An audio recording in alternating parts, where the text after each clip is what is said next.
Hey guys, welcome back to the universal science. और पृथ्वी में न जाने कितने जीव आए और चले गए, पर जीवन के इस साइकिल ने अगर किसी जीव ने हमें परेशान किया है तो वो है डायनासोर। क्योंकि डायनासोर ही एकमात्र ऐसी प्राणी है जिसे सबसे अधिक लोकप्रियता मिली है, और जब से इसका अवशेष हमें मिला है तब से लेकर आज तक इसका रिसर्च जारी है। पर आखिर क्यों हम इंसान डायनासोर को इतनी गहराई से समझने की कोशिश कर रहे हैं, आइए जानते हैं आज के इस वीडियो में।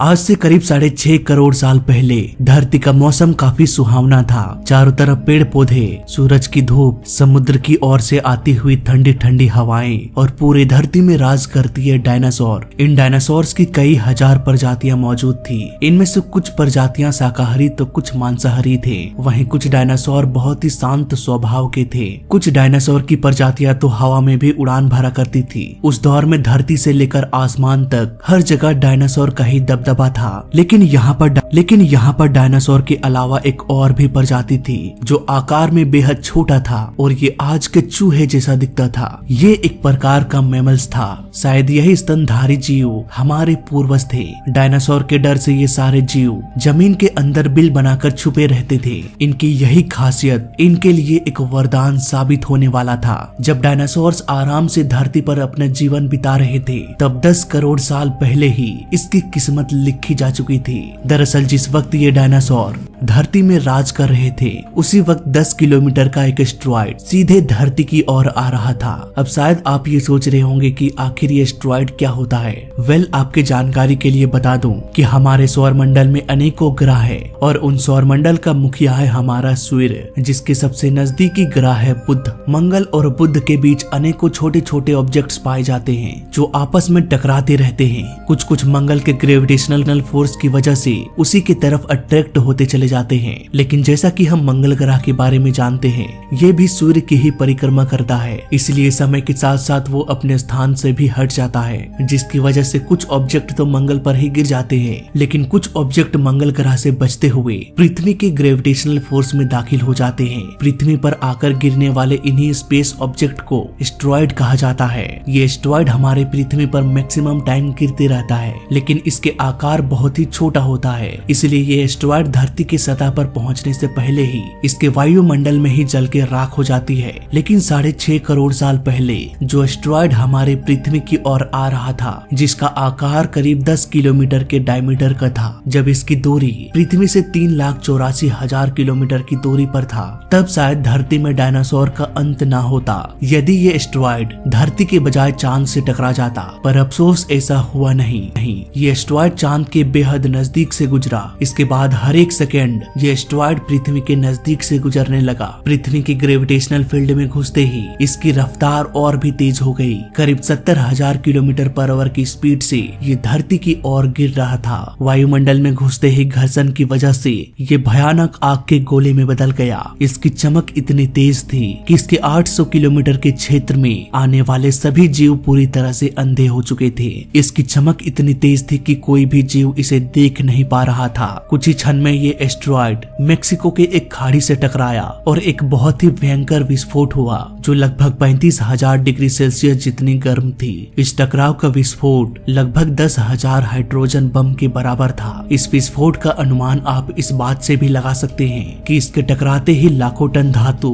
अंतरिक्ष में चली गई। विस्फोट वाली जगह पर करीब 180 किलोमीटर चौड़ा और 20 किलोमीटर गहरा गड्ढा बन गया। इस गड्ढे के सारे धातुओं ने आसमान में धूल के एक बड़े बादल का निर्माण कर दिया। विस्फोट के करीब 16 मिनट और 40 सेकंड्स बाद इस टकराव की वजह से धरती के चारों ओर बड़े बड़े भूकंप आने लगी। भूकंप की वजह से समुद्र में विशालकाय लहरों का निर्माण हुआ और एक के बाद एक सुनामी की लहरें चारों ओर बढ़ने लगी। भूकंप की वजह से धरती में सारे ज्वालामुखी विस्फोट होना शुरू हो गया। अब धरती में महाविनाश की प्रक्रिया आरंभ हो चुकी थी। इस भयानक विस्फोट की वजह से रेडिएशन की मात्रा इतनी बढ़ गई कि इसके 800 किलोमीटर में आने वाले सभी जीव जलकर पूरी तरह से राख हो गए। इस महाविनाश में उड़ने वाले जीव इस जमीनी विस्फोट से तो बच गए, इस विस्फोट की वजह से लाखों मेट्रिक टन धूल और पत्थर अंतरिक्ष में चला गया। करीब 40 मिनट बाद ये धूल और पत्थर वापस धरती में आग का गोला बनकर बरसने लगा, जिसकी वजह से उड़ने वाले जीव हवा में ही जल के राख होने लगे। इसके साथ ही एक धूल का बहुत बड़ा तूफ करीब 20,000 किलोमीटर पर घंटे की रफ्तार से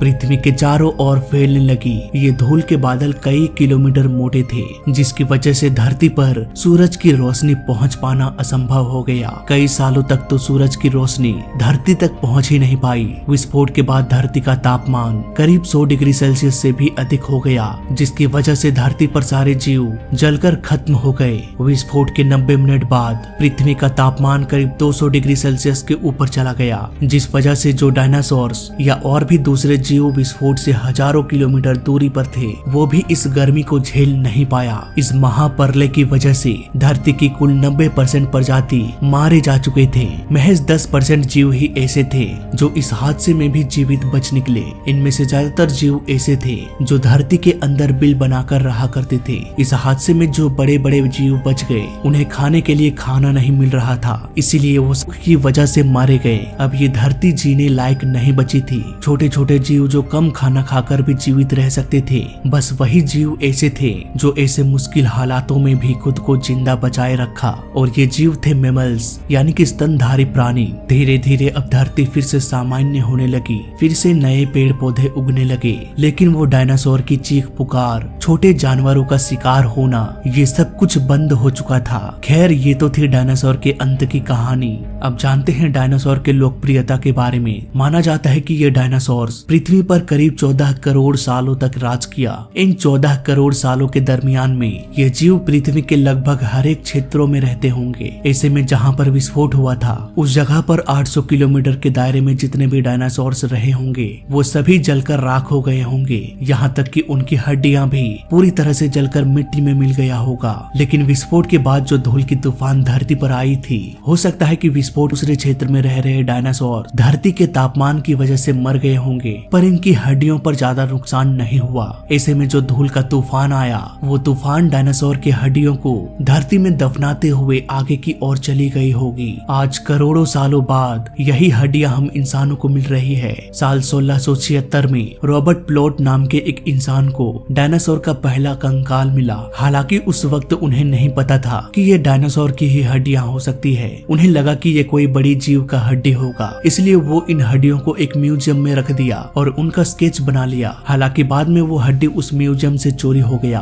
लेकिन स्केच की सहायता से उस पर रिसर्च करना जारी हो गया। काफी रिसर्च के बाद साइंटिस्ट को पता चला कि एक्चुअल में ये हड्डी मेगलासोरस डायनासोर के पैर की हड्डी थी, और यहीं से डायनासोर की पहली खोज की शुरुआत हुई। लेकिन इस वक्त उन्हें डायनासोर नाम नहीं दिया गया था। साल 1822 में इंग्लैंड के एक कपल को डायनासोर का एक दांत मिला। ऐसा माना जाता था कि वो कपल कहीं घूमने जा रहे थे, तभी सड़क किनारे उन्हें कुछ चमकता हुआ दिखाई दिया। जब वो उसके नजदीक गए तो उसे एक चट्टान में कई सारे दांत मिले। इसके बाद उस दांत का पता लगाने के लिए उसने रिसर्च करना शुरू कर दिया। उसने कई सारे वैज्ञानिकों का भी सलाह लिया, जिससे ये पता चला कि इस जीव के आंतरिक संरचना आज के जीवों से काफी अलग है। इसके बाद ये माना जाने लगा तो ये जीवाश्म हमारे धरती से विलुप्त हो चुके एक शाकाहारी रेप्टाइल इग्वाना का भी हो सकता है। साल 1819 में ब्रिटिश के एक शख्स विलियम बकलैंड ने एक बड़े रेप्टाइल के फॉसिल्स की खोज की, और इस खोज के 5 सालों बाद इसका नाम मेगलासोरस रखा गया।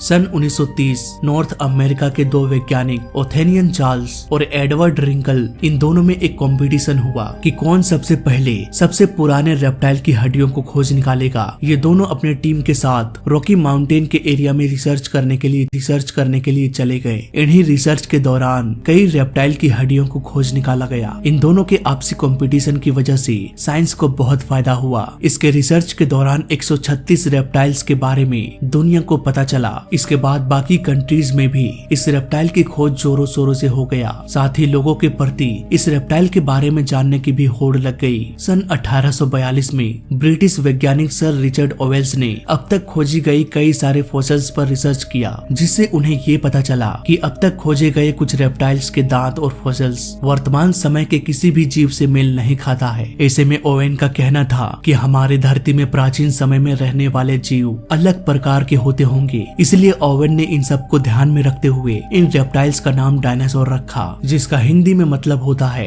एक भयानक छिपकली। 1970 के अंत में जैक हॉर्नर ने नॉर्थ अमेरिका में डायनासोर के कई अंडे और हड्डियों को भी खोज निकाला गया। उनके इस खोज की वजह से सबको ये पता चल गया कि ये डायनासोर बाकी जानवरों की तरह झुंड बनाकर रहा करते होंगे। 19वीं सदी में अलग तरह के डायनासोर के जीवाश्म मिलने के बाद म्यूजियम में डायनासोर के कंकाल प्रमुख आकर्षण का केंद्र बन गया। अर्जेंटीना दक्षिण अमेरिका का दूसरा सबसे बड़ा देश है जहां डायनासोर का जीवाश्म भारी मात्रा में पाया गया। आज दुनिया भर में ये डायनासोर एक चर्चा का विषय बन चुका है। इनकी लोकप्रियता भी लगातार बढ़ती जा रही है। दुनिया में सबसे ज्यादा बिकने वाली किताबें भी डायनासोर पर ही आधारित है। साथ ही जोरासिक पार्क जैसे फिल्मों ने इसे पूरे विश्व में फेमस कर दिया। इस फिल्म के आधार पर छोटे छोटे बच्चे भी डायनासोर की कहानी जानते हैं। तो फिलहाल इस डायनासोर के छोटे से सफर में